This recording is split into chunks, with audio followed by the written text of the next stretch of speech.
There are three interesting meetings taking place with regards to Libya. The first, the Berlin summit. Germany is going ahead. It's extended an invitation to Algeria. It's trying to get all the parties to attend Berlin in order to exert the EU's influence, which is dwindling in Libya, and ensure that the EU remains the power broker over negotiations in Libya. The second, Vladimir Putin, Russia's president, has arrived in Istanbul to meet Erdogan. He stopped in Damascus on the way. He didn't meet Assad in his presidential palace. He met Assad in the Russian operation base. There were no pictures of Assad either, which made it look more like a master summoning the vassal for an explanation or a rundown of what's going on in Syria.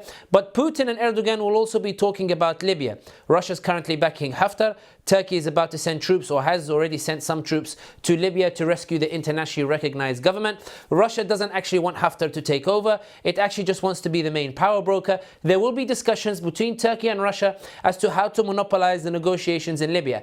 However, this won't be without wrestling between Putin and Erdogan. Putin will try to squeeze Erdogan for concessions in Syria in exchange for going along with him in Libya. Turkey is the stronger party in Libya, but Turkey doesn't want to do it alone. It wants Russia on board.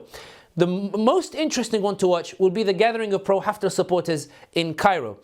This includes France, Italy, UAE, Saudi Arabia and Egypt. And there's a clear schism between the pro-Haftar supporters. The Arab states want Haftar to push forward, and they believe that after Haftar is taking Sirt, once they take Misrata, they'll be able to take Tripoli. And they want the European states to be patient. These European states who have shown an apathy towards Haftar's advance, the UAE and Egypt are saying, guys, just be patient. Haftar will take Tripoli in the end, but we have to move quickly.